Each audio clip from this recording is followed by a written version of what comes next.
No hay nada escondido que no llegue a descubrirse, ni nada oculto que no llegue a conocerse públicamente.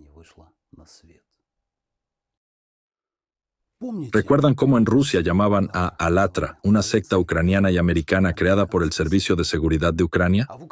Y en Ucrania al mismo tiempo la llamaban una secta rusa, pro-Putin.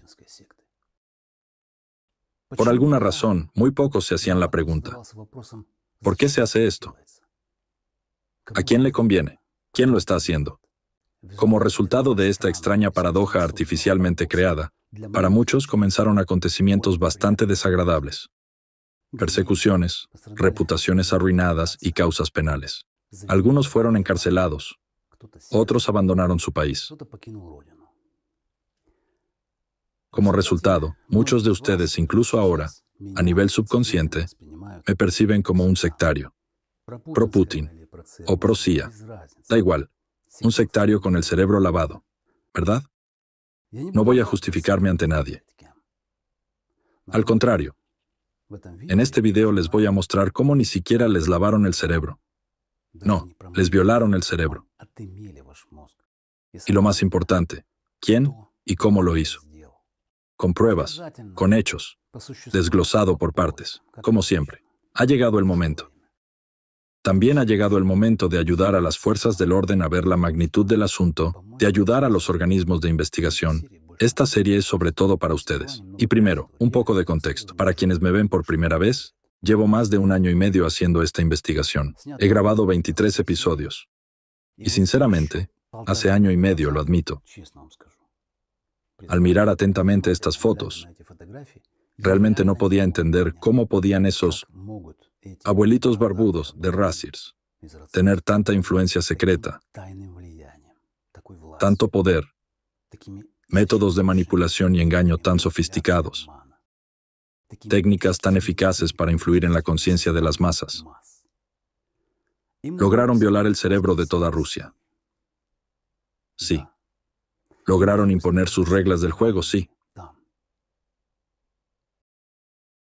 Luego, poco a poco, estudiando sus actividades, año tras año, hecho tras hecho, personaje tras personaje, el panorama se fue ampliando más y más. Y por supuesto, ayudó el documental El Impacto, que salió el verano pasado. También Egon Cholakian, sus videos. También Dusan, sus transmisiones. También el análisis de los periodistas de Act Files, cuyos artículos salen bastante a menudo. Y este panorama hoy se va formando gracias a los esfuerzos colectivos. A los esfuerzos de personas que, en términos generales, ni siquiera se conocen entre sí, que viven en distintos rincones del planeta. Pero estas personas comprenden, ya lo comprenden, qué es el anticultismo, cuán sofisticada y destructiva es esta anarquía. Que históricamente la mayoría de las veces ha sido un preludio del genocidio.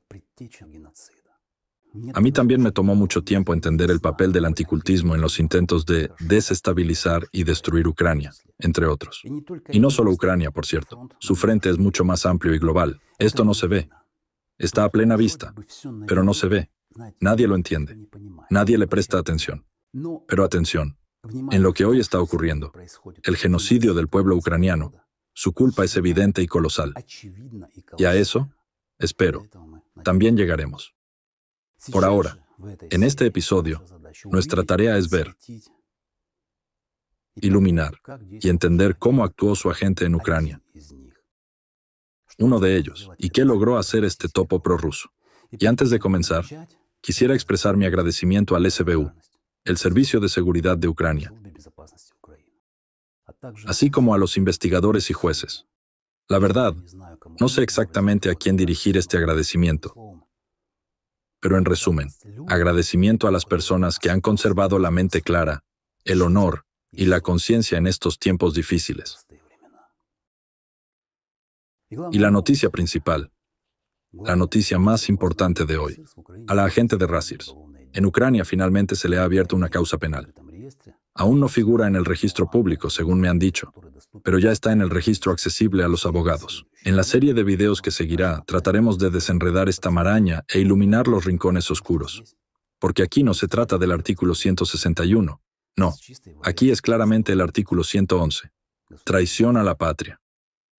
Por supuesto, esto lo decidirá el tribunal, por supuesto. Pero por mi parte, espero sinceramente que las pruebas presentadas en estos videos sean suficientes para tomar la decisión correcta. Y al fin, castigar a las personas que durante tanto tiempo trabajaron en beneficio del país agresor. Y antes de comenzar el análisis del topo ruso en Ucrania,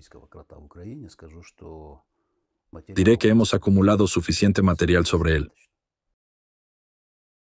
Aún no sé cómo estructurarlo correctamente ni cómo presentarlo.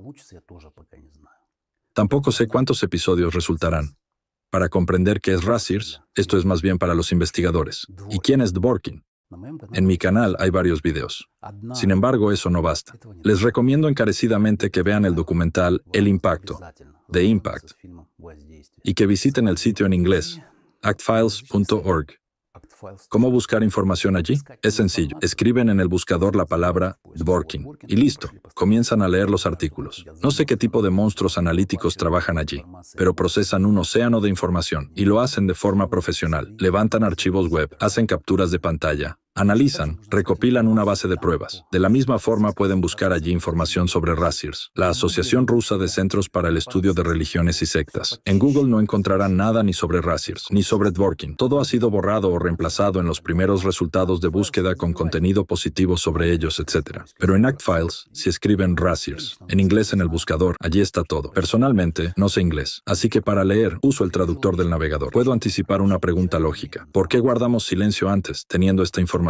Pero, ¿acaso guardamos silencio? Yo, por ejemplo, he estado exponiendo las actividades de Dworkin y Razzirs, y en año y medio grabé 23 episodios. Mientras tanto, en Ucrania se realizaron unos 70 allanamientos. ¿Lo entienden? No podíamos hablar primero, para no interferir. Segundo, para no poner en peligro a nadie. Ahora que se ha abierto el caso, tenemos todo el derecho de hablar. Eso es todo. Terminó la introducción. Pasemos a la parte principal. Irina Kremenovska, agente encubierta de influencia rusa, de la organización anticulto Razzirs. Durante muchos años llevó a cabo actividades subversivas en territorio ucraniano, en interés del país agresor, Rusia. Un breve resumen biográfico. Abogada. En 2014 se trasladó de Donetsk, ocupado a Kiev. Según algunas fuentes no confirmadas, en Donetsk trabajó en la policía. Así que nuestra primera tarea es revelar el vínculo de Irina Kremenovska con Razzirs, la Asociación Rusa de Centros para el Estudio de Religiones y Sectas, y presentar pruebas. Después, analizaremos sus acciones dirigidas a socavar la seguridad nacional de Ucrania, crímenes concretos, actos delictivos, y también presentaremos, respectivamente, las pruebas. Y probablemente, en este episodio, repasaremos brevemente muchos puntos para no alargar demasiado, ya que, al parecer, el video ya de por sí será bastante largo. En el siguiente episodio, nos detendremos con más detalle. Retrocedamos un poco en la historia. De 2011 a 2018, Razzirs tuvo en Ucrania un representante oficial. Se trataba del Centro Apologético de toda Ucrania, abreviado KATU o BATS en ucraniano, bajo la Iglesia Ortodoxa del Patriarcado de Moscú, el centro en nombre de San Juan Crisóstomo. Según algunas fuentes, el KATU contaba con unos 20 centros diocesanos. Su sitio web, apologet.in.ua, dejó de funcionar en 2018. El jefe del centro era el obispo Iona Cherepanov de Obujiv y el coordinador del movimiento, un agente ruso, estratega político, estratega en relaciones públicas negras, separatista de Zaporilla.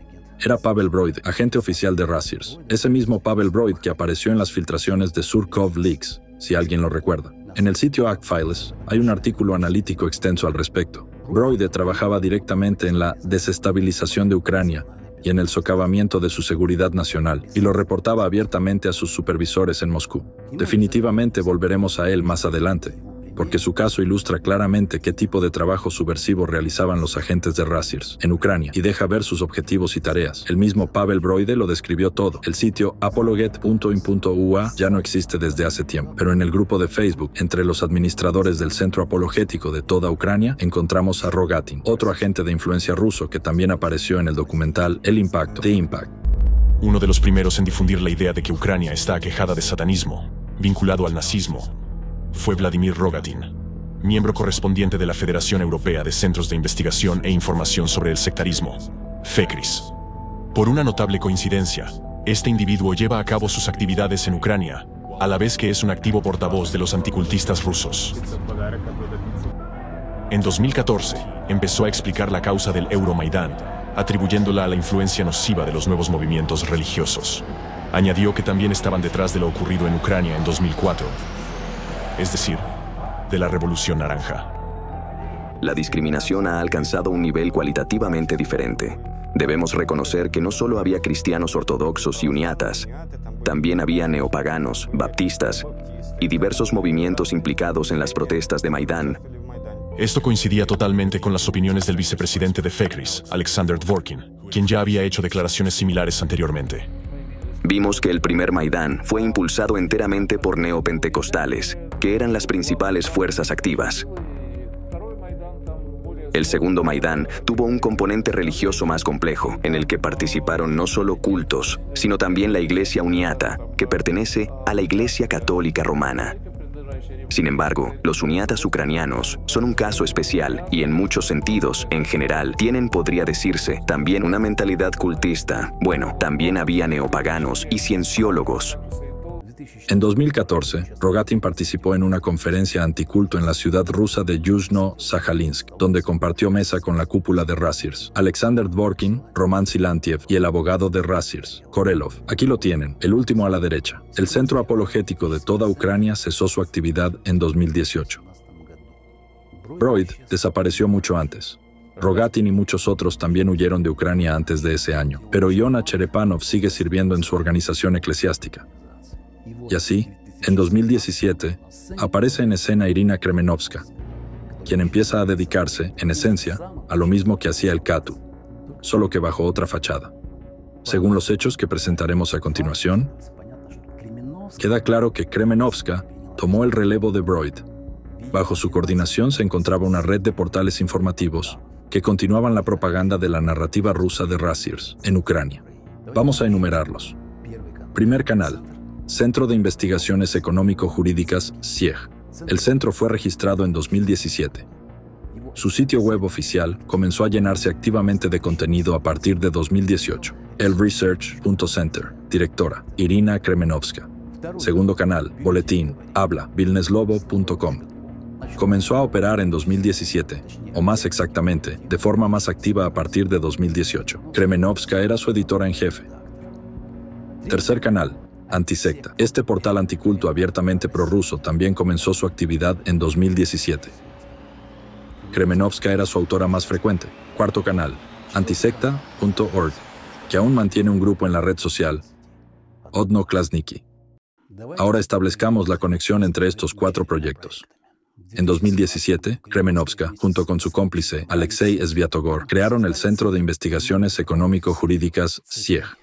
Sitio web, elresearch.center. Kremenovska figura como directora y Sviatogor como subdirector. Entre los socios de CIEG, encontramos a la organización sin fines de lucro, Antisecta, con el sitio web, antisecta.org. El sitio ya no existe, pero gracias al archivo web, podemos acceder a su historial. Y gracias a ese historial, llegaremos a descubrimientos y conexiones muy interesantes. El Centro de Investigaciones Económico-Jurídicas, CIEG, es el fundador del medio, habla, vilneslovo.com.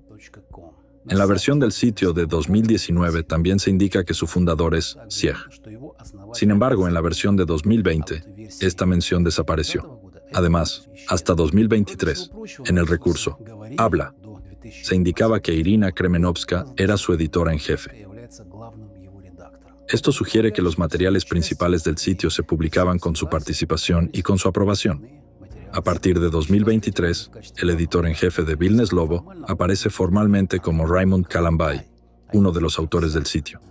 Pero lo más sorprendente es que Kalambai Raymond se encuentra en un centro penitenciario. Fue condenado en Ucrania nada menos que a cadena perpetua. Me pregunto, ¿por qué fue condenado? En el sitio tiene su propia sección como periodista. Allí hay muchas publicaciones sobre la vida en prisión. Alexei Sviatogor, subdirector de Kremenovska, señala en uno de sus artículos que Kalambai lleva más de 20 años tras las rejas. Surge una pregunta. ¿Cómo pudo una persona así convertirse en editor jefe del proyecto? ¿Habla? Pues fácil. ¿Qué se le puede hacer si ya cumple cadena perpetua? Al final de este video, cuando vean en persona a Kremenovska y Sviatogor, entenderán cómo algo así pudo ocurrir. Sigamos. Cabe señalar que el dominio vilneslovo.com fue registrado a nombre de Irina Kremenovska. Todos los tres proyectos están entrelazados. En el sitio Vilnes Lovo había secciones de noticias de ELRC, Antisecta y SIEG. Incluso había un banner de Antisecta. Todo esto parece bastante claro, considerando el hecho de que la propia Kremenovska se presentaba como una activista anticulto. Incluso creó y publicó en su sitio vilneslovo.com una lista negra de sectas, un rasgo típico y ambicioso de los adeptos de la ideología anticulto. Permítanme recordarles que listas negras de este tipo en su momento fueron elaboradas por Walter Künneth en la Alemania nazi, por Alexander Dworkin en Rusia en su sitio irinei.ru y por su adepto Konstantin Putnik de la sucursal de Rassirs en Chelyabinsk. A él se le dedicó un episodio aparte. Este ex cargador de la fábrica de pan se distinguió especialmente. Incluyó en su lista negra a científicos, entre los cuales se encontraba incluso un premio Nobel. A continuación comienza la parte más interesante, donde revelaremos el vínculo de Irina Kremenovska con la organización rusa Rassirs. En el sitio de SIEG se publicó un artículo que citaba textualmente una frase del sitio de Alexander Dworkin, del Centro Ruso de Estudios Religiosos, en nombre de Ireneo de León, irinei.ru. Este centro apoya oficialmente una postura antiucraniana y actúa en interés de la Iglesia Ortodoxa rusa, el Patriarcado de Moscú. Texto de la cita. El pensamiento crítico es un rasgo indispensable de la libertad humana. No renunciemos tan fácilmente a nuestra libertad. Exactamente la misma frase fue publicada en el sitio de Kremenovska, solo que en ucraniano, palabra por palabra. En 2018, el sitio de SIEG anunció el lanzamiento de un proyecto conjunto a largo plazo llamado Mente Libre, llevado a cabo en colaboración con Antisecta. Las publicaciones invitaban a los ciudadanos ucranianos a acudir a Antisecta en busca de ayuda y a visitar el sitio antisecta.org. Y aquí están sus llamados personales. Escuchemos. Kremenovska se dirige directamente a Antisecta. Además de nuestro sitio web, también está Antisecta. Pueden descargar una versión digital del libro desde el sitio web de Antisecta. Dejaré el enlace en la descripción de este video. Solo tienen que entrar a la página y hacer clic en el botón de descargar. Por cierto, Antisecta no solo es un socio de nuestro Centro de Investigaciones Económicas y Jurídicas, sino también son nuestros amigos. ¿Qué clase de caballo de Troya anticulto es este? Antisecta.org es un sitio de propaganda rusa que respalda la ideología de Rassirs y de la Iglesia Ortodoxa rusa. Estudiémoslo con más detenimiento. El análisis del contenido y la estructura del sitio demuestra de manera convincente que este proyecto fue, de hecho, una reencarnación del centro apologético de toda Ucrania en nombre de San Juan Crisóstomo, cerrado en 2018, el que fuera la representación oficial de Rassirs en Ucrania, dirigido por el agente ruso desenmascarado Pavel Broide. De él hablaré en los próximos episodios. Esta historia, en todo caso, merece una mayor difusión. En el sitio antisecta.org encontramos tanto citas de Alexander Dworkin como fragmentos de su portal irinei.ru. En resumen, es una continuación ideológica y metodológica directa de Rassirs. Pero lo más interesante aquí es la sección de socios. Luchadores contra las sectas. Una pintura al óleo, como dicen en Odessa. Detengámonos en ella con más detalle, porque estas son ya pruebas directas. Entonces, el primer personaje, Viktor Yolkin, miembro del Partido Radical Prorruso, Unión Rusa de Letonia, liderado por el conocido propagandista prorruso Andrei Mamikin. Viktor Yolkin apoyó activamente la agresión de Rusia en 2014. Cito una de sus declaraciones contra Ucrania. Yolkin es líder del movimiento anticulto en Letonia y miembro de una organización internacional anticulto, donde Alexander Dworkin ocupó el cargo de vicepresidente desde 2009 hasta 2021.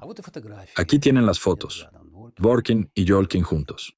Si prestamos atención a las palabras de Yolkin, entenderemos enseguida que estamos ante un loro típico que repite el argot anticulto de los adeptos de Rassirs.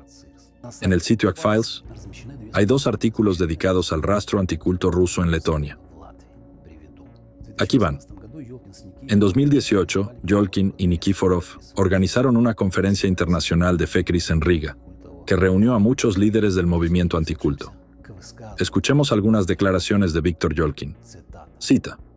En primer lugar, es necesario introducir el concepto de secta totalitaria en nuestra legislación. Atención. Eso es exactamente lo que Pavel Broide e Irina Kremenovska promovían en Ucrania. Leamos más. Debe crearse una comisión interinstitucional de expertos, ya que algunas sectas y cultos están registrados como organizaciones sociales. En la ley sobre organizaciones sociales, es necesario reforzar el control sobre sus objetivos y fines. Hacemos un llamado a todos los políticos a declarar públicamente sus puntos de vista e intenciones, dice Yolkin. Cabe preguntarse, ¿esas son realmente sus palabras? ¿O Yolkin es solo otra cabeza parlante de Alexander Dworkin, un tentáculo del pulpo, igual que Broide, Kremenovska y otros? Y noten, esto ya parece una estrategia para infiltrar agentes de Razirs en las estructuras estatales de otros países. ¿Para qué necesitaban eso? Permítanme desviarme un poco. La respuesta puede estar a la vista. Si Dworkin logró hacerlo en Rusia, ¿por qué no expandir su influencia a nivel mundial mediante esa estrategia encubierta? Si prestan atención a lo que dicen los miembros de Razirs, notarán que todos suenan como si estuvieran leyendo el mismo guión. Sus acciones también son casi idénticas, como si siguieran un único manual. Pero ¿quién es el cerebro? ¿Quién les escribió ese manual ideológico? En 2009, Razirs pasó a encabezar el Consejo de Expertos en Pericia Religiosa del Ministerio de Justicia de la Federación Rusa. Precisamente desde entonces, Rusia empezó a deslizarse de la democracia hacia un régimen totalitario represivo. Ese organismo, el Consejo de Expertos, se convirtió de hecho en el árbitro de la vida religiosa en Rusia. El ministro de Justicia, Alexander Konovalov, quien, por cierto, fue alumno de Alexander Dworkin en la Universidad Santijón, no solo puso a Dworkin al mando, sino que también le permitió incorporar al Consejo a su propio círculo de anticultistas de Razirs. Es más, Konovalov amplió inesperadamente los poderes de este Consejo de Expertos. Piénsenlo bien, un consejo de anticultistas encabezado por una persona con diagnóstico psiquiátrico en su juventud se convirtió en el principal inquisidor de Rusia y se le permitió investigar la actividad, las enseñanzas, la literatura y los rituales religiosos de organizaciones religiosas registradas, evaluar la veracidad de la información e incluso, atención, hacer recomendaciones al Ministerio de Justicia sobre determinadas acciones. Es decir, un órgano consultivo de supervisión con poder para hacer recomendaciones al Ministerio de Justicia.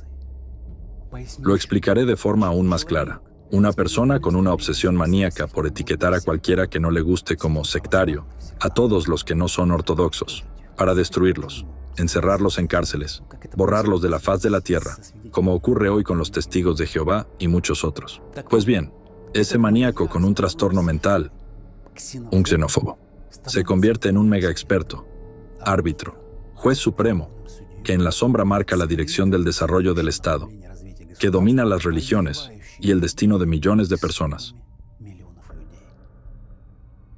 No estoy exagerando. Vean la historia. En 2009 estalló un enorme escándalo. Especialistas en religiones y defensores de los derechos humanos lanzaron una campaña bajo el lema "No a la Inquisición" y reunieron 12,000 firmas. Apelaron al presidente, al ministro. Pero el gobierno simplemente los ignoró. Ya entonces previeron el colapso de la libertad religiosa, el inicio de las represiones y el fin de la democracia. Y así fue. Revisen todo eso y verán una de las razones por las cuales Rusia, en tan poco tiempo, se convirtió en un territorio donde hoy se está construyendo el Cuarto Reich.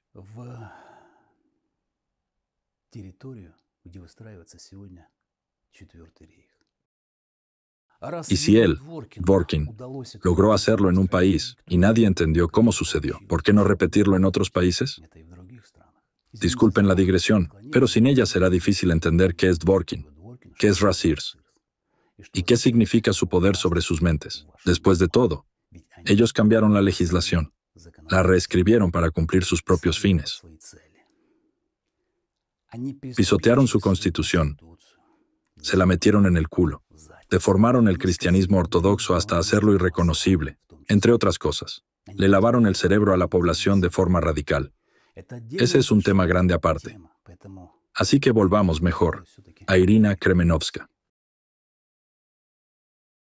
Letonia y Ucrania. Yolkin, Broide y Kremenovska. ¿Qué les parece tal escenario de infiltración? A través de los medios lanzan una histeria anticulto, generan miedo, se infiltran en círculos políticos, hacen contactos, incluso con fuerzas de seguridad, crean comisiones interinstitucionales para luchar contra las sectas. Se les otorgan poderes especiales. Cambian la legislación y al final comienzan a controlar organizaciones religiosas y sociales, posicionándose como científicos y mega expertos, llevando a cabo, encubiertamente, la política de Alexander Dworkin o de la Iglesia Ortodoxa Rusa del Patriarcado de Moscú para desestabilizar el Estado desde dentro. ¿Es real? Completamente. Bien, sigamos. Otro socio, Antisect, un sitio anticulto creado por estudiantes egresados del Instituto de Física y Tecnología de Moscú, IFTM. Por cierto, este instituto participa en el desarrollo y la producción de armamento que Rusia utiliza contra Ucrania. En 2021, Estados Unidos impuso sanciones contra el IFTM. Incluso hay un artículo de la BBC. Sobre este instituto se podría contar mucho. Desarrolla municiones, realiza investigaciones en tecnología militar, etc. Tal vez no tenga relación directa con el tema, pero merece la pena señalarlo. Entre los enlaces de socios de Antisect figuran el conocido anticultista ruso Yevgeny Volkov, el sitio de Dworkin, Irinei.ru, Radonesh y otros más. A continuación, el siguiente socio es SIEG, el centro de Irina Kremenovska. ¿Y en qué se ocupaba exactamente ese centro de investigaciones económico-jurídicas? Su objetivo declarado: desarrollar las bases jurídicas para combatir organizaciones totalitarias y cultos destructivos en Ucrania, y proponer modificaciones y enmiendas a la legislación vigente en Ucrania. Pues ahí lo tienen, exactamente lo que acabo de decir. Esta formulación es un marcador típico de organizaciones que están bajo la coordinación de Rasirs, y representa una seria amenaza para los principios democráticos, no solo en Ucrania, sino en todos los países del mundo sin excepción. La experiencia de Rusia y del Consejo de Expertos de Dworkin nos muestra claramente cómo este tipo de iniciativas legislativas se convierten en herramientas de control represivo sobre la sociedad civil. El mecanismo clave para implementar cualquier legislación anticulto es la creación de consejos de expertos, los cuales terminan teniendo, de hecho, poderes prácticamente ilimitados para decidir qué organizaciones o grupos de ciudadanos deben ser considerados destructivos o totalitarios. La existencia de un consejo con semejantes poderes crea un vacío en el sistema de seguridad nacional. Este vacío puede ser aprovechado por distintas fuerzas de influencia, especialmente las rusas, ya que estas fuerzas, en cualquier caso, comenzarán a promover sus intereses mediante este tipo de consejos de expertos dentro del país, lo que puede tener consecuencias muy negativas para la seguridad del Estado. Eso, me parece, es evidente, que realmente ocurrió en Rusia. Intentemos entenderlo una vez más. Bajo el pretexto de luchar contra las sectas, comenzaron a violarse los derechos fundamentales de los ciudadanos a la libertad de conciencia y religión. Se empezaron a aprobar leyes que restringen los derechos humanos de manera global dentro de la sociedad. Comenzaron las represiones. Lo mismo, al parecer, intentó hacer Irina Kremenovska en Ucrania, siguiendo los pasos de Pavel Broide, aplicando sistemáticamente el manual de Rasirs y continuando la línea de Dworkin. ¿Por qué la legislación anticulto, objetivo estratégico de Rasirs, es tan peligrosa para Ucrania? Intentemos responder también a esta pregunta. El siguiente socio de Kremenovska es Alexander Dworkin en persona. Él se ha manifestado abiertamente, y lo sigue haciendo, en contra de la independencia de Ucrania. Se pueden citar muchas de sus declaraciones donde critica, acusa y deshumaniza a los políticos ucranianos y al pueblo ucraniano, siendo un arquitecto encubierto del genocidio, su ideólogo. La red ramificada de centros de Rasirs, creada por Dworkin, estratégicamente ubicada en los departamentos misioneros del Patriarcado de Moscú, es de facto un sistema de células operativas del FSB, que ejecuta las tareas estratégicas de los servicios secretos rusos, tanto dentro como fuera de Rusia. El siguiente socio es el Centro de Estudios Religiosos, en nombre de Ireneo de León, creado por Alexander Dworkin en 1993 y dirigido por él de forma ininterrumpida hasta hoy. La información publicada en las páginas del sitio Irinei.ru constituye la base ideológica que comparten y apoyan todas las demás organizaciones que forman parte de la red de influencia de Rasirs, así como algunas personas a título individual. Son muchísimas, créanme. Y en Google no se puede encontrar una lista completa. El siguiente socio es el recurso informativo del sacerdote de la Iglesia Ortodoxa Rusa y miembro de Rasiers, Alexander Kuzmin, antisecta.ru. El sitio repite por completo la retórica del Centro Ireneo de León, dirigida particularmente contra la soberanía y la seguridad de Ucrania, y a favor de la afirmación de la titularidad de la Iglesia Ortodoxa Rusa del Patriarcado de Moscú. Alexander Kuzmin es el secretario ejecutivo de Rasiers, cargo oficial. A continuación, otro socio. El sitio ukrsekta.info, Ucrania sectaria. Un sitio creado en su momento por el agente de Rasiers, Pavel Broide. Un instrumento típico de la maquinaria propagandística rusa, vinculada, una vez más, con Alexander Dvorkin. En 2014, este recurso apoyaba abiertamente la agresión militar rusa, desacreditaba a las Fuerzas Armadas de Ucrania y llevaba a cabo una activa campaña contra la concesión de independencia religiosa a Ucrania. No está claro, sin embargo, por qué este sitio sigue funcionando. Su último artículo está fechado en noviembre de 2024. ¿En qué confían estas personas? ¿Cabe preguntarse? No es nada difícil averiguar quién registró el dominio ukrsekta.info. Alexander Gaiduk, exeditor jefe del periódico Zerkalo Zaporozhia. El dominio está registrado en Rusia. Seguimos mirando. En esta captura del sitio de Zerkalo Zaporozhia, se puede ver en el pie de página un enlace a Ucrania sectaria. La situación se aclara aún más con una publicación antigua de 2008 en el foro de Zaporilla, donde un usuario llamó a Pavel Broide y Alexander Gaiduk un equipo de superpublicistas de mierda, lo que significa que efectivamente se conocían. Y por cierto, vivían juntos en el mismo apartamento. Y por último, FECRIS, la Federación Europea de Centros de Investigación e Información sobre el Sectarismo, se encuentra bajo una influencia rusa significativa. Alexander Dvorkin fue vicepresidente de FECRIS durante nada menos que 12 años. Información sobre la influencia destructiva de Dvorkin también se encuentra en documentos de la ONU. Un grupo internacional de investigadores, que incluía a destacados expertos en religiones de Ucrania, llevó a cabo un análisis integral de las actividades de las figuras clave de Rasiers, que forman parte de FECRIS, en particular, su presidente Alexander Dvorkin y el vicepresidente Alexander Novopashin. El portal antisecta.org ha estado copiando y pegando contenido del sitio personal de Irina Kremenovska, Vilnes Lobo. Cabe destacar que Kremenovska era la autora más frecuente de ese portal. Los materiales siguen claramente las narrativas de Rasiers. La presencia dominante de sus textos en el portal antisecta indica su participación también en la política editorial de este recurso prorruso. Y por último, la cereza del pastel, el grupo de Odnoklassniki, el grupo del sitio antisecta.org. En la red social, Odnoklassniki se llama Antisecta, Fe Ortodoxa. La dirección del sitio figura en la descripción del grupo. A plena vista, aquí se publican sus vídeos y materiales que demuestran abiertamente el apoyo a la Iglesia Ortodoxa rusa y al movimiento patriótico ruso. Incluso hay muestras directas de simpatía hacia el presidente de Rusia, Putin. Felicitaciones por su cumpleaños. ¿Qué opinan de estas pruebas? ¿Da esto para aplicar el artículo 111? Ese mismo artículo que Irina Kremenovska intentó aplicar contra Alatra en Ucrania. Paradójico, ¿verdad? Pero es una técnica clásica de manipulación de Dvorkin. Acusan en voz alta a otros de lo que ellos mismos son culpables. Por favor, recuerden esta táctica. Muchos expertos en religiones y defensores de derechos humanos la han señalado en distintas ocasiones. Una página aparte en la actividad subversiva de Kremenovska es su estrecha colaboración con el propagandista radical ruso Alexander Neveyev, cuyos materiales se publican regularmente en los sitios de Rasiers. Neveyev es un anticultista. Soy tu bisabuelo. Tenía muchas ganas de follarme a tu abuela. Cuando estuve en Sebastopol, me follé a tu madre.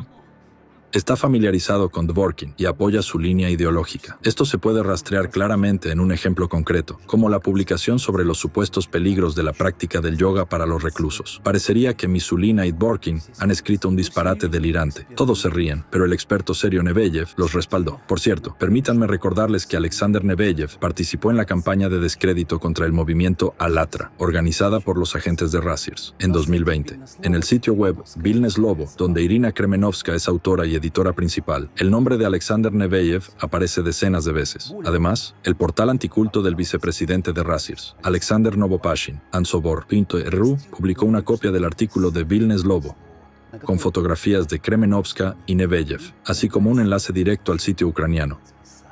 Me gustaría recordarles que se trata del mismo Novopashin, que llamó a los ucranianos nazis, satanistas e incluso caníbales. Cabe recordar también que el sitio web del Departamento Misionero de la Diócesis de Novosibirsk, del Patriarcado de Moscú, dirigido por el arcipreste Alexander Novopashin, el segundo portal en importancia de Rasirs, fue precisamente el lugar donde en 2022 se publicó y aún permanece un documento titulado Manual para los ciudadanos de Ucrania sobre la organización de la resistencia civil contra el gobierno títere de Kiev. Este manual es, en esencia, una guía práctica para llevar a cabo actos de sabotaje en Ucrania durante la invasión del ejército ruso, una instrucción directa para actuar en tiempos de guerra. El hecho de que este producto informativo haya sido promovido por un sitio oficial de Rasirs refuerza aún más la comprensión de que los misioneros anticulto no son simplemente hombres con túnicas negras, sino soldados, adeptos, agentes al servicio de su amo. Quien sea su amo, ellos lo sabrán mejor.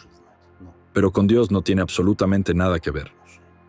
En su blog, Alexander Neveyev, en 2014, no se contuvo ni se avergonzó al expresar abiertamente sus posturas radicales y antiucranianas.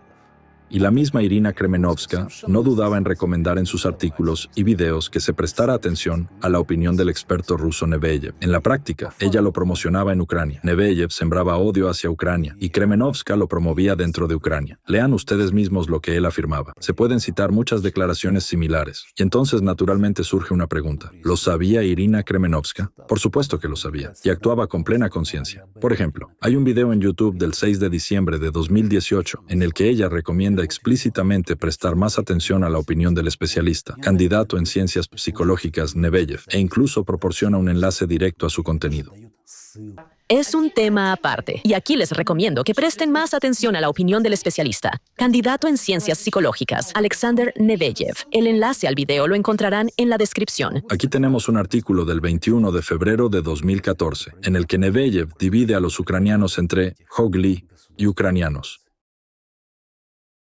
y propone separarlos por una frontera estatal. Saben, creo que hay algo más que une a estos dos. Dvorkin e Irina Kremenovska son claros indicios de trastorno mental, en su comportamiento, en su discurso, en las ideas que expresan, en los artículos que escriben, en sus motivaciones. Esto se percibe con claridad al leer la sección Alatra, Sociedad Creativa, del segundo tomo de Sectología, Sectas Totalitarias de Dvorkin, y prácticamente en cada artículo publicado en Vilnes Lobo, bajo la autoría de Irina Kremenovska. Esto es una burla, un placer voluptuoso de humillar a otros. Inclinaciones sádicas. Probablemente es lo mismo que sienten los maníacos que matan lentamente a sus víctimas, deleitándose con su sufrimiento. Personalmente, no puedo explicarme de otro modo sus motivaciones y acciones. Es como si se hubieran encontrado el uno al otro gracias a ciertas desviaciones mentales. Díganme, ¿puede una persona mentalmente sana sentir placer al humillar a los demás? Sin embargo, ellos lo hacen. Sí. Es visible. El caso sobre prohibir la organización social Alatra en Ucrania fue rechazado en los tribunales 4 veces. 4 veces lo escribió la propia Kremenovska en su sitio Vilnes Lobo. Y a pesar de toda la suciedad, de las provocaciones por encargo contra Alatra, el tribunal ucraniano volvió a rechazar el caso por 5ª vez a principios de abril de 2025. Aquí está el documento. Digan lo que digan, pero el hecho es el hecho. En Ucrania la sensatez ha prevalecido 5 veces, a diferencia de la vergonzosa justicia rusa, que difícilmente puede llamarse juicio. La historia sobre el patético juicio en la ciudad rusa de Plast, en la región de Chelyabinsk, ocurrido hace año y medio, pueden verla en los primeros episodios de esta investigación. Todo comenzó allí, con Konstantin Putnik, adepto de la secta totalitaria de Dvorkin. Pues bien, Kremenovska, en sus artículos en Vilnes Lobo, describe con lujo de detalles sus esfuerzos de muchos años, que según el plan de quienes le encargaron el trabajo, debían conducir al cierre de Alatra en el territorio de Ucrania, siguiendo el ejemplo de Rusia. También, según ese mismo plan, debían llevar al enjuiciamiento penal de los participantes de Alatra en Ucrania. Nuevamente siguiendo el modelo ruso. Detrás de este proceso estuvo alguien quien lo encargó. Nada ocurre por sí solo, eso es evidente. Irina Kremenovska describió su titánico esfuerzo en su sitio web, Vilnes Lobo. Cito: Esto fue en algún momento del año 2023, un camino increíblemente difícil que nosotros superamos con esfuerzos conjuntos. Nosotros, a pesar de todos los obstáculos, no nos rendimos. Nosotros, al contrario, nos apoyamos mutuamente. Mutuamente, avanzamos con perseverancia. Lo más valioso es que aquellas personas con las que todo comenzó, siguen siendo un solo equipo. Y además, el equipo creció. Ahora son más. Estoy agradecida al destino por haber encontrado a... Vuestra humilde servidora estaba ocupada redactando las conclusiones. Así habla de sí misma. ¿Y qué es esto? Sino una comunidad organizada que formaba parte de la estructura criminal internacional de Razirs. ¿Quiénes la integraban? Bueno, echemos un vistazo al entorno más cercano. Su adjunto y principal torturador de animales de Ucrania, Alexei Sviatogor. Han oído bien. De eso hablaremos más adelante. En el sitio Vilnes Lobo me llamó la atención otro fragmento, escrito por Kremenovska. Su opinión sobre Alexei Sviatogor. Ellos mismos lo dicen todo. Cito: Alexei es aún más peligroso que yo. Es el fundador de Crisis y el creador de Ruinas. Nosotros simplemente cumplimos con nuestro trabajo. Y esto no es solo periodismo, es mucho más. Alexei no es solo mi compañero. Él es el arquitecto de las crisis y el implacable creador de las caídas ajenas. Este trabajo es algo más que periodismo.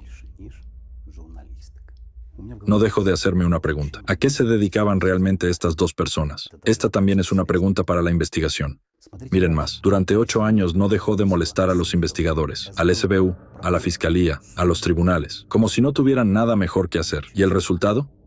Allanamientos, sospechas, destrucción de reputaciones, interrogatorios, con miles de participantes enfrentados a problemas, estrés, tragedias familiares, miles de afectados. Entonces, ¿qué merecen después de todo esto? Ahora pasemos a la pregunta clave. ¿Qué motivó a Kremenovska y a su grupo a involucrarse en esta persecución que duró años?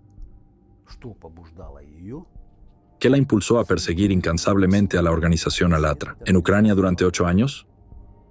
¿Las víctimas? ¿Los sectarios? No me hagan reír. Simplemente no existen.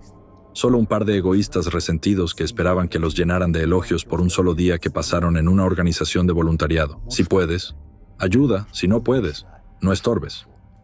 Viniste, te fuiste. Libertad de elección.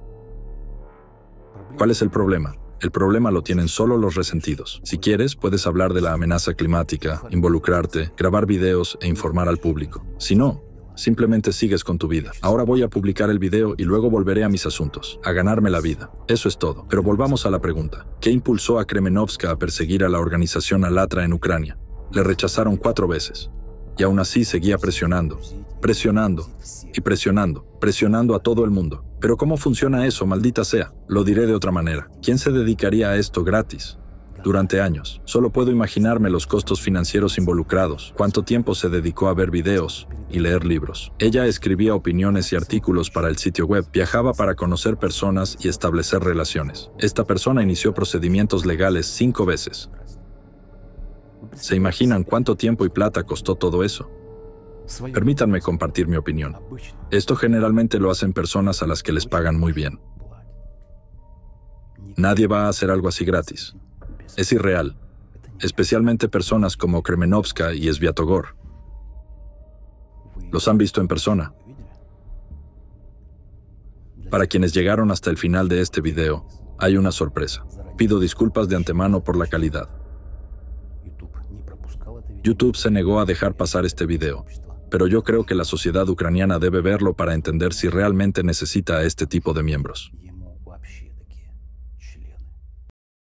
Hoy nos hemos reunido frente a este instituto para decirles que junto a ellos trabaja una asesina, una mujer despiadada.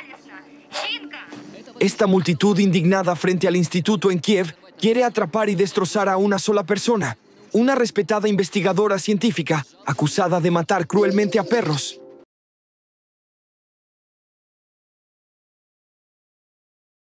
Resulta que, para el 1 de septiembre en Irpin, los cazadores de perros lanzaron una campaña cínica. Comenzaron a matar sin descanso a todos los perros en las calles, y la vida de toda una se convirtió en una pesadilla. No sé cómo alguien puede ver esto. Es traumatizante. ¿Qué siente un niño ante esto? Creo que no menos de 100 perros murieron en una semana o semana y media. Cada día 5, 7, 10. Pero la propia Irina, a quien culpan de la muerte de todos estos perros, no se considera una persona cruel. En cualquier casa, debe haber remedios para el resfriado, así como medios para actuar si en el patio aparece un perro o una jauría así. 10 pastillas que, al parecer, tienen un efecto homeopático tal que los perros después de eso se van, ya no se los vuelve a ver.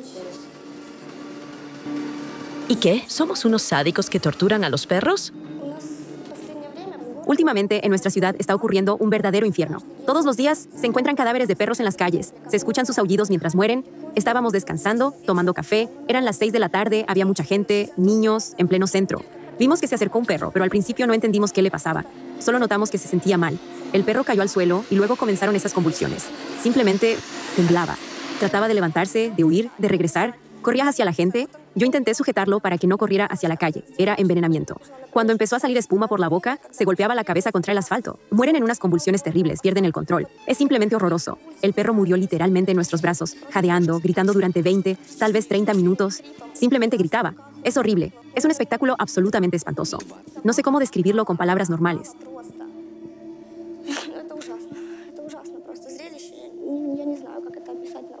Ya pasó hace varias semanas, pero cuando lo recuerdas, aún se te llenan los ojos de lágrimas. Está constantemente delante de mis ojos. Los niños lloraban, sus madres se los llevaban porque el aullido era aterrador. Un grito que se escuchaba en todo el centro de la ciudad. ¿Desde cuándo está ocurriendo esto?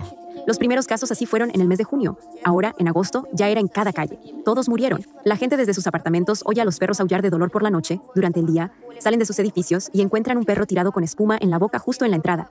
Simplemente estaban por todas partes. ¿De qué personas estás hablando? De los que hacen esto, de los cazadores de perros.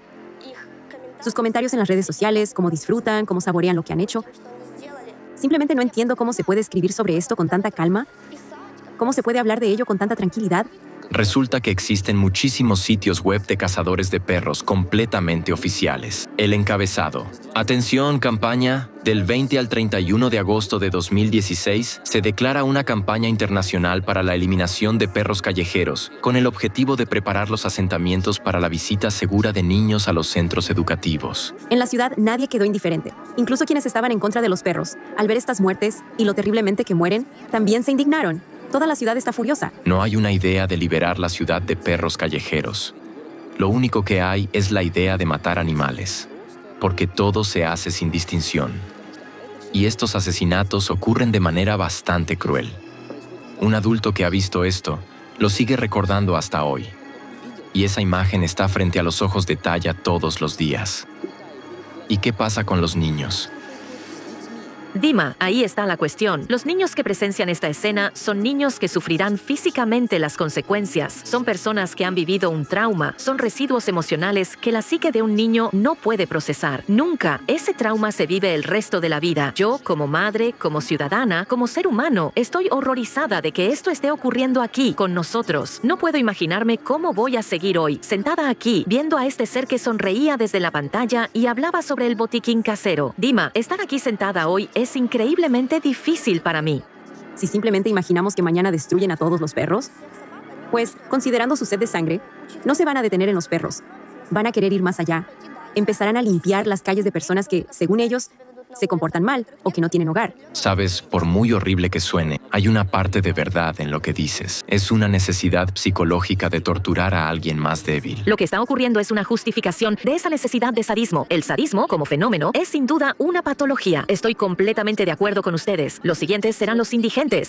Serán personas que se comporten incorrectamente y molesten. Eso ya ha pasado. Todos recuerdan la historia de los maníacos de Dnipropetrovsk, que golpeaban a personas con martillos y grababan todo en video. Cuando se investigó su caso, resultó que habían empezado con animales. En Irpin, las mujeres son especialmente activas entre los cazadores de perros. Parece que saben algo.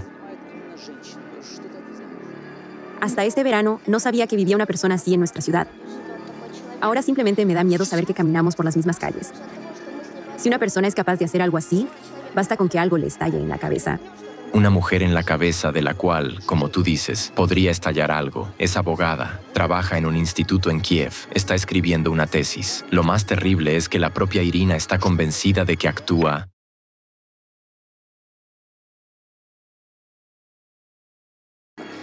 Irina Kremenovska, buenas tardes.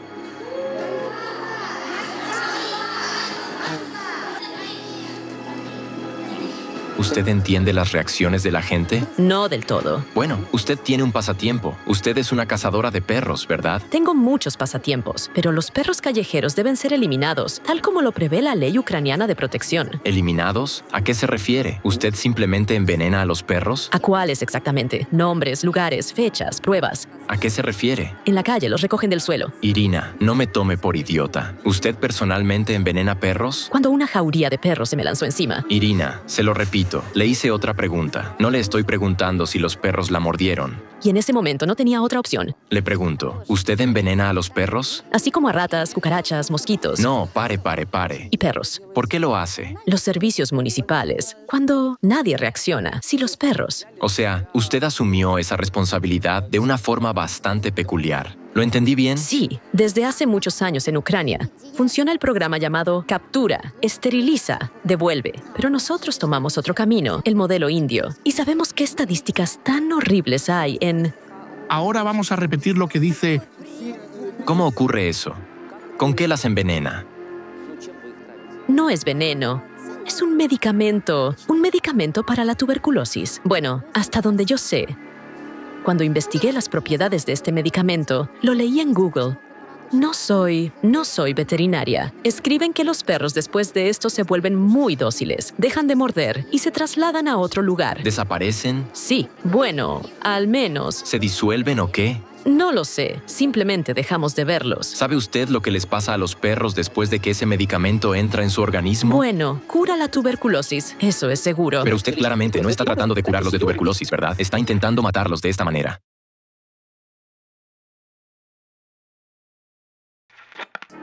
Irina, quiero pedirle que use ahora su imaginación e intente describir lo que siente una especie biológica llamada perro en el momento en que recibe una dosis de la sustancia que usted le administra. Supongo que se desactivan los centros nerviosos.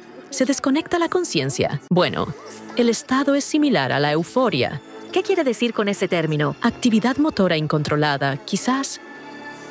Porque ellos, al fin y al cabo, las manadas desaparecen, realmente se dispersan. Usted mencionó el sistema nervioso. Dígame, por favor, ¿usted cree que esta especie biológica experimenta algo como el dolor? El dolor lo sienten absolutamente todos los seres vivos. Sí, incluso los animales de granja que todos consumimos como alimento, como los pollos. Espere un momento. Le escuché. No nos desviemos. El punto de la cuestión es otro. Si un animal contrae una enfermedad incurable, lo llevan a una clínica veterinaria y allí lo sacrifican. De manera humanitaria, sí, pero no presenta eso que usted mencionó, convulsiones eufóricas. Sí. ¿Por qué no? En las clínicas veterinarias, los medicamentos que se usan para el sacrificio humanitario de los animales ejercen aproximadamente el mismo efecto que... No es cierto. Eso no es verdad. Algunas personas dicen que cuando esa sustancia entra en el organismo, el perro simplemente se duerme. Eso no es cierto. El perro sufre muchísimo. Pérdida de conciencia, descoordinación motora, bloqueo del centro respiratorio, convulsiones, aumento de la presión arterial, a veces los globos oculares incluso. Ella quería ver eso a propósito. Se llenan de sangre, aparece espuma. Es una muerte muy, muy horrible. Yo nunca he visto casos así, de que un perro estuviera convulsionando en la calle. Permítame mostrarle para que lo vea, pero prométame que verá el video hasta el final. ¿De acuerdo? ¿Eso le parece euforia? No.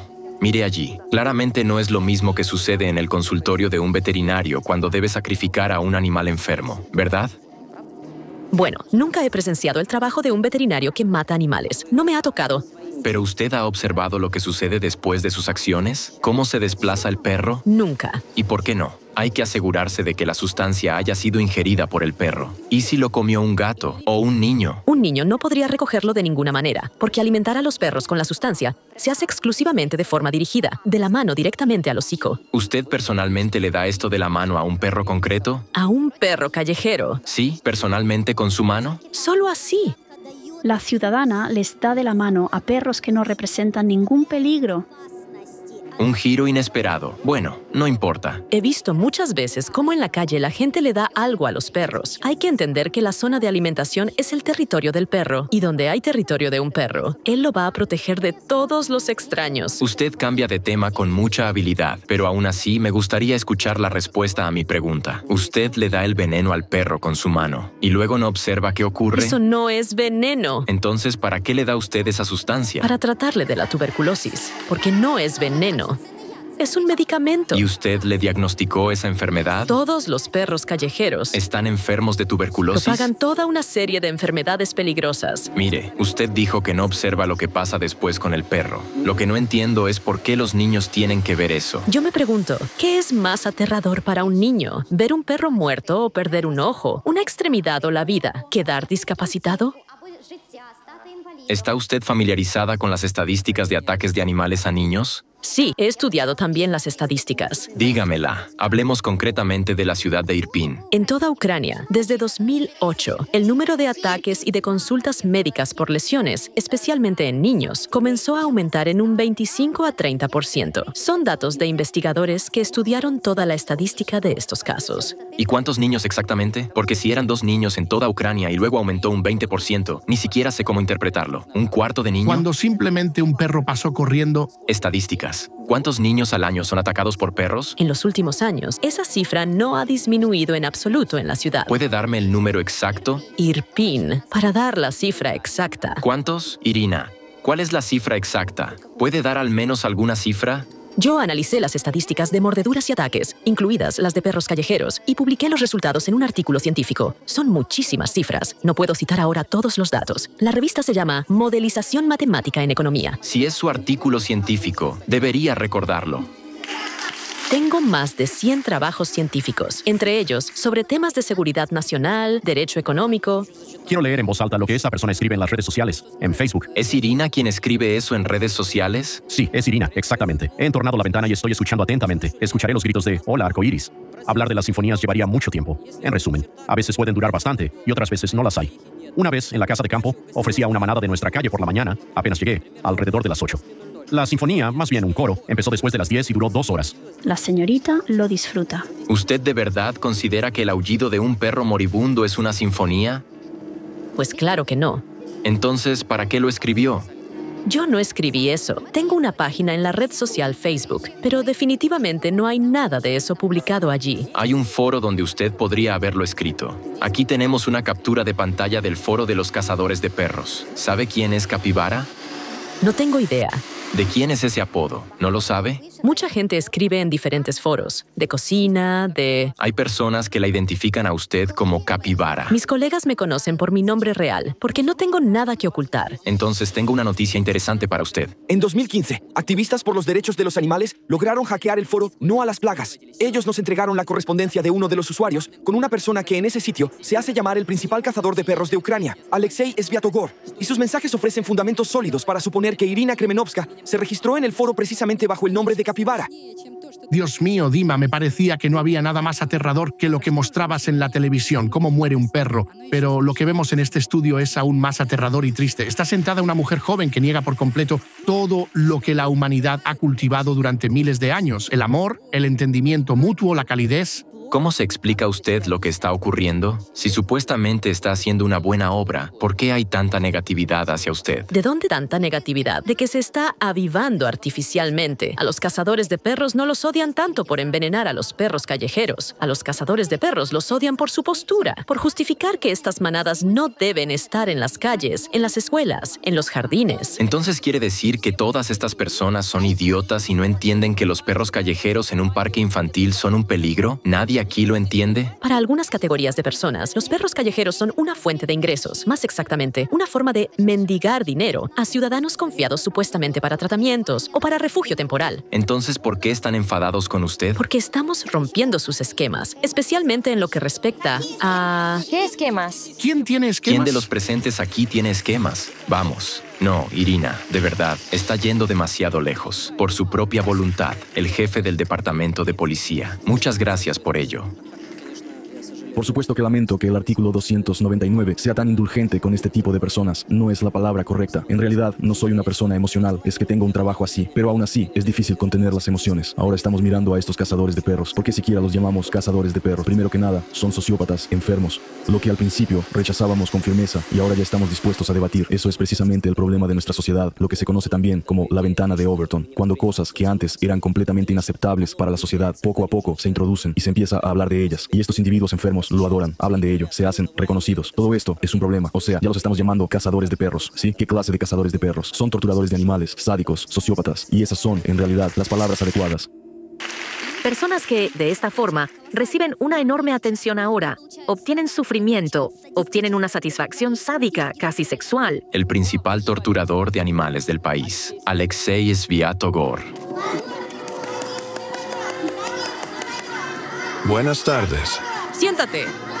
Bueno, usted tiene una reputación bastante específica. ¿Qué le parecen los perros? Bien. Y dígame, se le acusa de envenenarlos. Verá, técnicamente es imposible envenenar a un perro, por una razón muy simple. Un perro es un animal doméstico que está vinculado al ser humano. La gente a veces confunde a los seres que alguna vez fueron perros y que se parecen a ellos, más o menos como el chocolate se parece a los excrementos. Entonces, si ve un perro callejero, ¿qué hace? Verá, todo ser humano sano es capaz de distinguir. Mire, un perro de lo que no es un perro. Usted preguntó, yo respondí. Bueno, estoy respondiendo lo mejor que puedo. Bueno, de acuerdo. No dispare. El uso de la expresión todo ser humano sano es manipulador. Estoy hablando con usted y quiero oír su punto de vista personal. ¿Es capaz de hablar en nombre propio? Sí. Excelente. Yo puedo distinguir entre un perro callejero salvaje y uno doméstico que se ha perdido. ¿Y cuando lo ve, qué hace? Cuando lo veo, si tengo conmigo, le doy salchicha de hígado que contiene un medicamento. ¿Por qué toma la decisión de matar al animal? Aquí, en el estudio, hay muchos abogados y la expresión matar, por favor. ¿Con qué derecho toma la decisión de darle a un perro un medicamento que inevitablemente le hará morir? Para evitar el peligro de que esos lindos, buenos, adorables y peludos animales se agrupen en manadas y a veces muerdan a personas. Si, por ejemplo, su apariencia me parece la de un delincuente y, para evitar que organice una banda criminal, yo tomo medidas preventivas, ¿usted lo vería con normalidad? No, no lo vería con normalidad, porque no entiendo cómo usted puede permitirse comparar a personas con perros. ¿A cuántos perros les ha dado esa sustancia? No lo recuerdo. ¿Cientos? Digamos, varias decenas. ¿Varias decenas? No lo recuerdo. Bueno, para empezar, está mintiendo. Le diré más. Incluso vi una entrevista en la que usted dijo que había matado a más de 1000. Bueno, no lo recuerdo. ¿Pero eso es importante? ¿Qué pasa? ¿Se lo dijo a otros y a nosotros no? ¿O allá quería presumir? Entiendan, escuchen. En nuestro estudio está Julia, una defensora de los derechos de los animales. Se vio obligada a cambiar de domicilio y de apariencia porque teme por su vida y la de su hijo. Según ella, usted la amenazó. Y a mí también. Tengo una grabación. Y hay más personas. Mentira absoluta y una profanación. Si alguien les amenaza, por favor, acudan a la policía. ¿Mentira absoluta? Denuncien, aporten pruebas, grabación y todo lo demás. ¿Y una profanación? Tengo una captura de pantalla de su correspondencia. Alexei Sviatogor escribe, y a esa jomenco le encontraremos cómo ponerla en su sitio. No se preocupen, esa estúpida pagará por todo. ¿Qué más está escrito aquí? Había que dispararle con una escopeta a las piernas, en el momento en que yo estaba alimentando a animales callejeros o ayudando a clientes, para que no llegara allí, supongo. ¿Esto lo escribió usted? Se parece mucho a mi cuenta. Se parece mucho, sí. Precisamente desde esa cuenta se comunicaron con usted y concretaron la entrevista. En consecuencia, si usted respondió desde esa cuenta y vino a la cita, entonces la cuenta... Entonces acudan a la policía o a la milicia. Ya entendí. Me van a atrapar en una celda y todo lo demás. Ya entendí. En la celda, primero hay que llegar allí a través del Centro de Detención Preventiva. Los abogados de hoy en día, irrumpieron en mi casa. Unos 40 jóvenes machos en plena pubertad. El 28 de julio, cuando se publicó información en la red social sobre y hubo llamados al linchamiento. Y subieron al edificio. El 3 de marzo, 3 personas. El 3 de marzo, se prepararon. Esperen. ¿Con quién está hablando ahora, Irina? Solo por curiosidad, cuando hablamos, ¿por qué decidió de repente presumir? Mi opinión como alguien que está observando todo esto ahora. Lo digo sinceramente. Las situaciones que le están ocurriendo en su vida personal, con los coches y demás, le aseguro, como si fuera un vidente, que pronto acudirá a la policía con problemas, porque tendrá lesiones corporales u otras cosas. Usted mismo elige este camino. Usted lo elige. Está buscando problemas. ¿Sabe? Me resulta muy desagradable lo que hace. Espero sinceramente que lo atrapen. ¿Qué tal? ¿Asqueroso?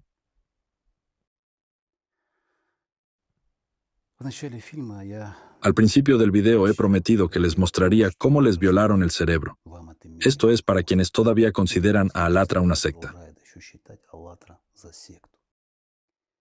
Miren, durante 7, 8, 10 años, estos locos completamente desquiciados intentaron convencer a la sociedad ucraniana de que Alatra era una secta totalitaria y aterradora. Pero ¿quién les iba a escuchar? Dirán ustedes. Si esa mujer no está en sus cabales. Exacto, no lo está. Sin embargo, 7 años más tarde, esa desgraciada apareció en un programa de denuncias, emitido en los principales canales de televisión, el proyecto Sensaciones Ucranianas. ¿En calidad de quién? En calidad de mega experta. En estado de shock por Alatra, está también la experta en sectas, Irina Kremenovska, quien lleva casi 10 años estudiando las actividades de esta organización. Y fue precisamente Irina, con una sola frase, quien nos dio la pista clave para resolver el mayor misterio. ¿Quién es el verdadero dios de Alatra? Desde el principio pudieron haber recibido algún tipo de financiación de la Federación Rusa. Como dice, Alatra y Rusia. Fue Irina, precisamente ella, quien con una sola frase dio a los periodistas la pista clave. ¿En serio, joder?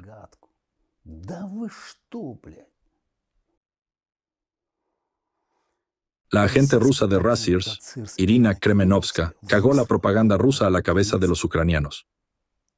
Un elemento de la inserción subliminal de Dvorkin. Muchos se lo tragaron y aplaudieron al unísono. Disculpen mi lenguaje, pero no sé cómo decirlo de otra manera. Gente, ¿no les repugna darse cuenta de todo esto ahora?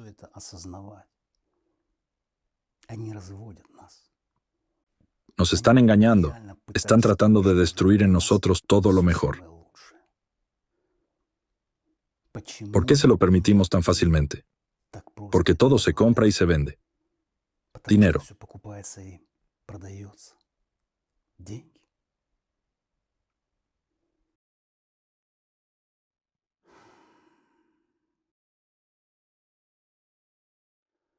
Para finalizar, les propongo un fragmento del video de Egon Cholakian, Siberia. ¿Quién se beneficia de la destrucción de la mitad del mundo?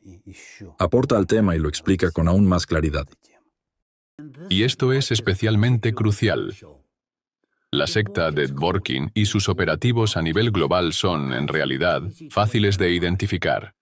Usan la misma retórica, repiten las mismas frases memorizadas y aplican los mismos métodos de manipulación psicológica. Desde técnicas hipnóticas hasta mentiras descaradas, todo disfrazado de verdad. Cuando alguien empieza a hablar usando una retórica que refleja la ideología de Dvorkin, sepan esto, son su gente. Están reclutando. Están codificando nuevos seguidores. ¿Y qué es lo que siempre sigue tras su paso? Persecución, violaciones de derechos y libertades. Y ahora imaginen esto. Toda la máquina totalitaria, armada con un poder casi ilimitado, ha sido desatada contra los participantes de Alatra por una razón sencilla. Porque decidieron decir la verdad sobre la amenaza de la pluma magmática siberiana.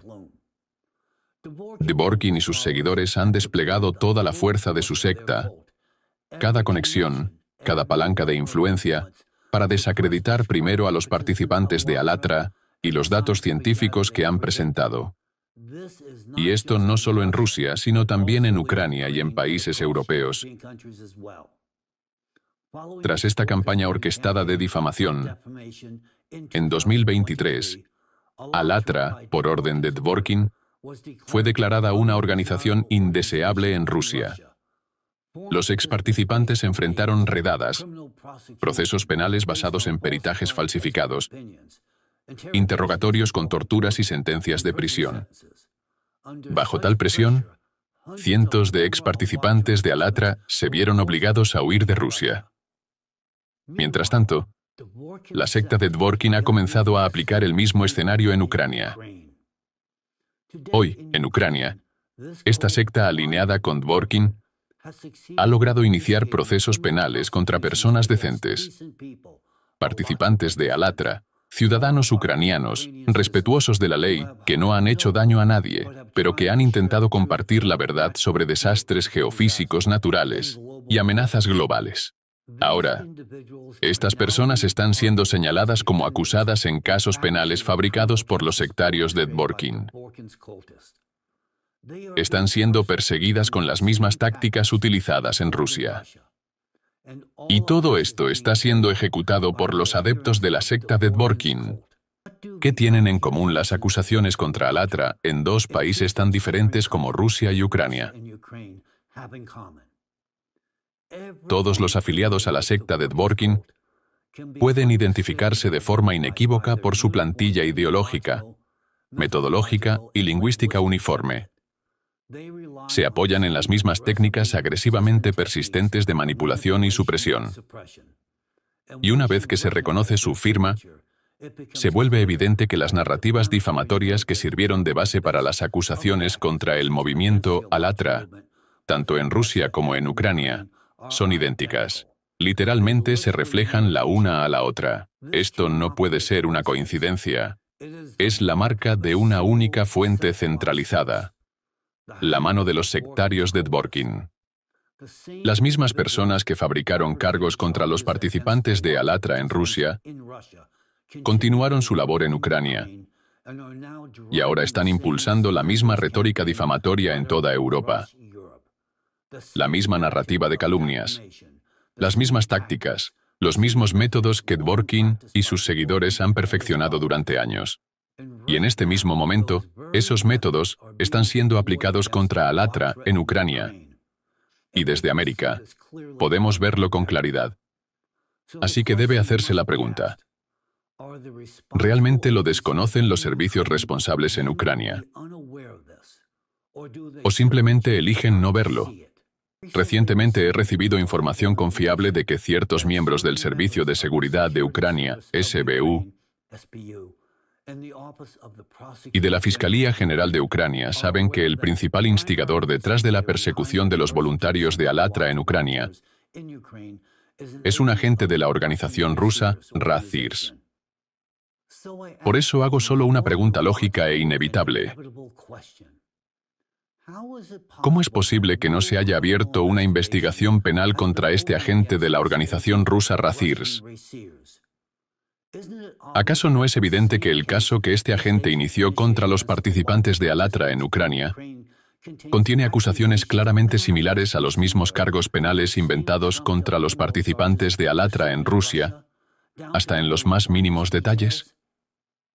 Debería ser absolutamente claro para cualquier juez, investigador o experto legal que el caso contra los participantes de Alatra en Ucrania está completamente fabricado y guionado por el propio Dvorkin.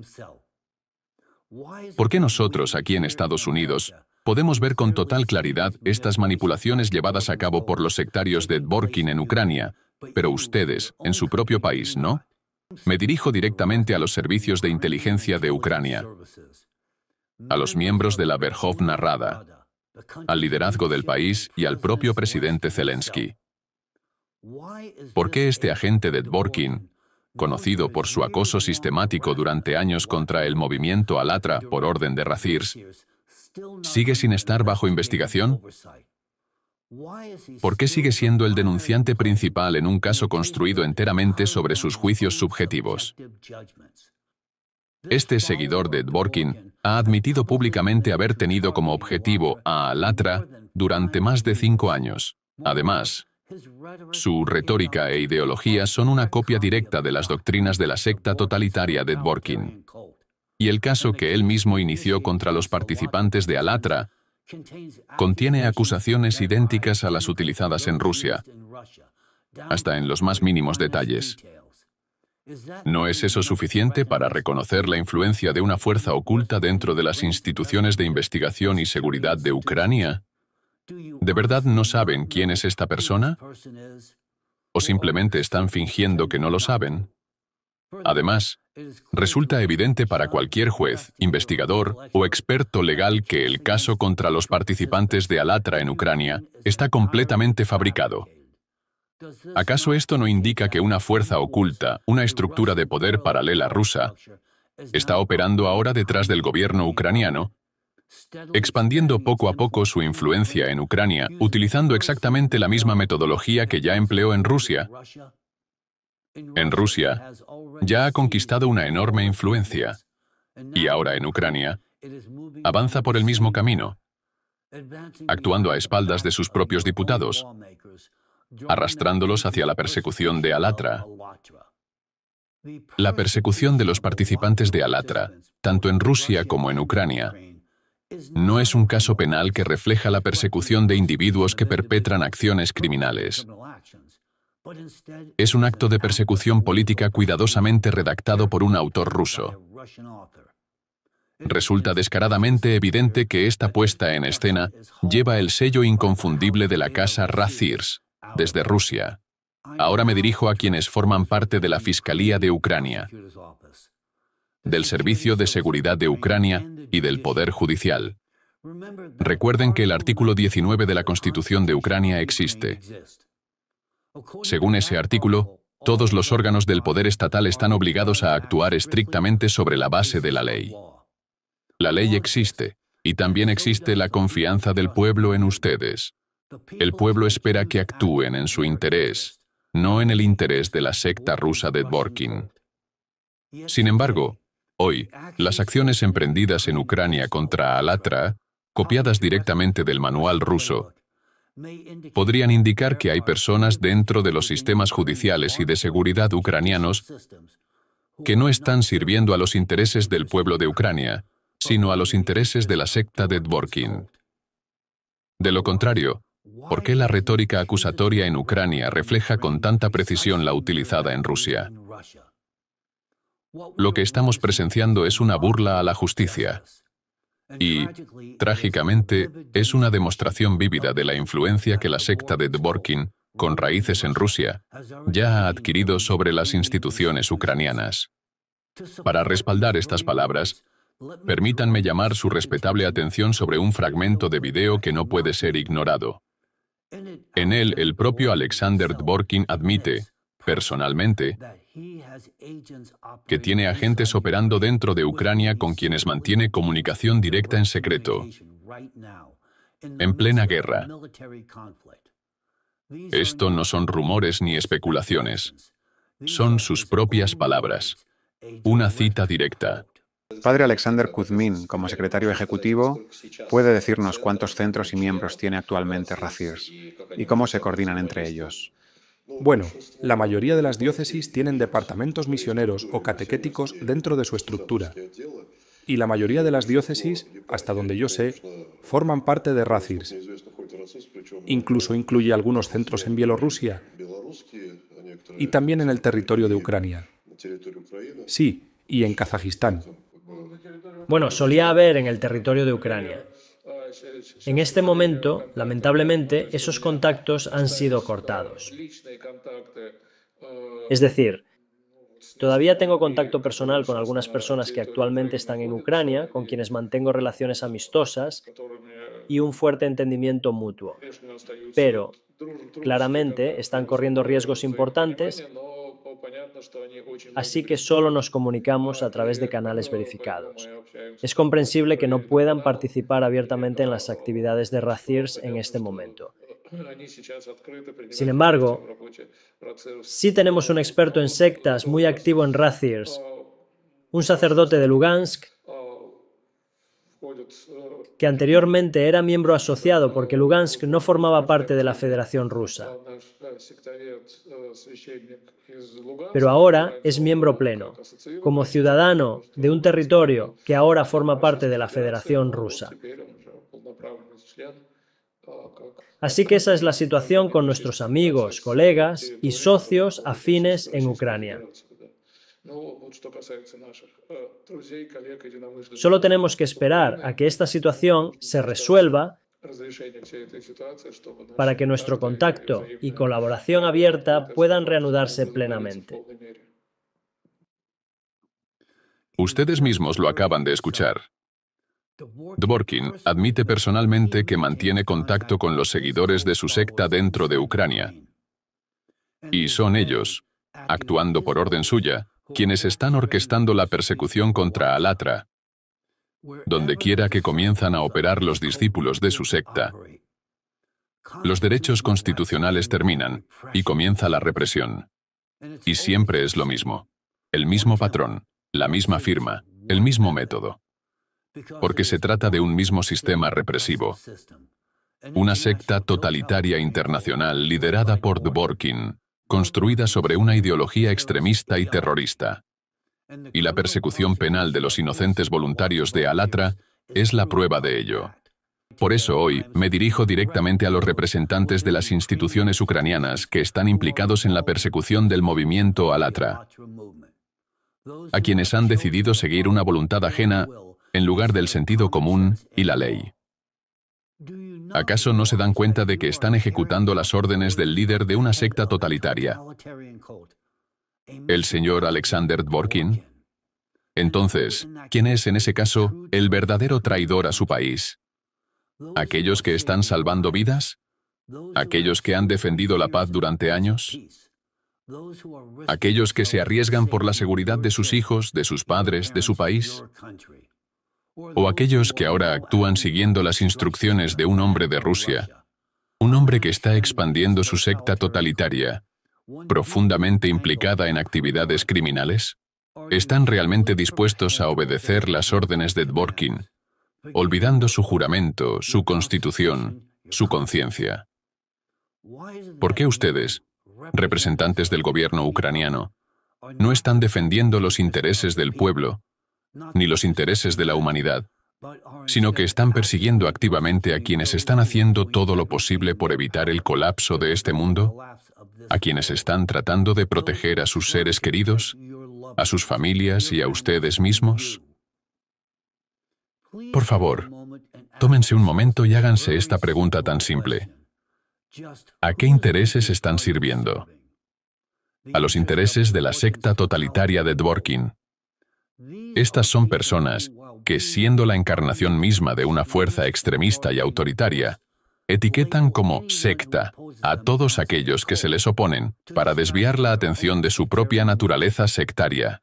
Pero han ido aún más lejos. Han llegado a declarar que toda la nación de Ucrania es una secta. Sí, todo el país. Cada miembro del Parlamento, cada ciudadano, el presidente, y sí, ustedes, fiscales, investigadores, jueces e incluso sus hijos, todos, sin excepción, según la lógica enfermiza de esta secta, son sectarios. Según su retórica, Ucrania es una secta que debe ser destruida. No es una interpretación mía, estas son sus propias palabras, publicadas en sus propias plataformas oficiales. Aquí les presento pruebas reales, no fabricadas. Ellos ya han declarado, Ucrania es un estado sectario. Estas son las palabras de sus propios supuestos expertos, analistas y teólogos de la secta de Dworkin. Es una retórica diseñada para legitimar la violencia brutal. Es extremismo en su forma más pura. Y son precisamente estas personas, seguidores de Dworkin y de una estructura rusa totalitaria, extremista y prorreligiosa, que abiertamente desea el mal a Ucrania, quienes han atacado al movimiento Alatra y ahora están asegurando activamente palancas de influencia dentro de la propia Ucrania. Así que respondan a esta pregunta. ¿Cómo es siquiera posible? Su objetivo es prolongar el conflicto. No solo están de acuerdo con la guerra, están interesados en una escalada nuclear. Son ellos quienes echan leña al fuego. Fueron ellos quienes, en medio de esta guerra, difundieron públicamente llamados a un ataque nuclear contra Ucrania. Y hoy, bajo su influencia, personas inocentes están siendo perseguidas. Cualquier experto legal racional que revise los materiales del caso contra Alatra diría exactamente lo mismo. Esto no es un caso penal. Es una farsa. Y esta fabricación tiene un propósito claro: persecución política. Todos los involucrados en este proceso conocen la verdad absoluta. El SBU la sabe, los tribunales la saben, la policía la sabe. Y esto nos lleva a la pregunta fundamental: ¿por qué se le ha permitido a la secta de Dworkin tener poder en Ucrania? En Rusia, lamentablemente, es comprensible. Allí se han incrustado en el sistema. Pero en Ucrania, ¿cómo sucedió esto? ¿Quién lo permitió? Hago un llamado a todos los miembros del Parlamento ucraniano y al presidente Volodymyr Zelensky. Pongan fin a esta farsa judicial. Todo el mundo los está observando. Incluso aquí, en Estados Unidos, seguimos de cerca este caso. Lo que está ocurriendo ahora es una operación coordinada que solo apunta a una conclusión. Fuerzas ocultas dentro de Ucrania están sirviendo a la secta de Dworkin. No hay otra explicación. ni desde un punto de vista político, ni desde uno humano. Los voluntarios de Alatra son, en realidad, verdaderos héroes. A pesar del infierno que les infligieron los sectarios de Dworkin, a pesar de las mentiras, de las campañas de difamación, de los arrestos, de los juicios, a pesar de sus reputaciones destruidas, a pesar incluso de ser perseguidos por las mismas personas a las que están tratando de proteger, siguen luchando por sus hijos, por sus padres, por sus seres queridos, y sí, también por su vida. ¿Por qué no ha habido ninguna respuesta ante el hecho de que están siendo procesados bajo un caso fabricado? ¿Por qué alguien, un seguidor de Dworkin, que actúa en interés de Razirs, alguien que ha calumniado a verdaderos héroes, no solo héroes de Ucrania, sino del mundo entero, sigue teniendo tanta influencia sobre sus instituciones, sobre su SBU, su policía, sus fiscales, sus tribunales? ¿Por qué?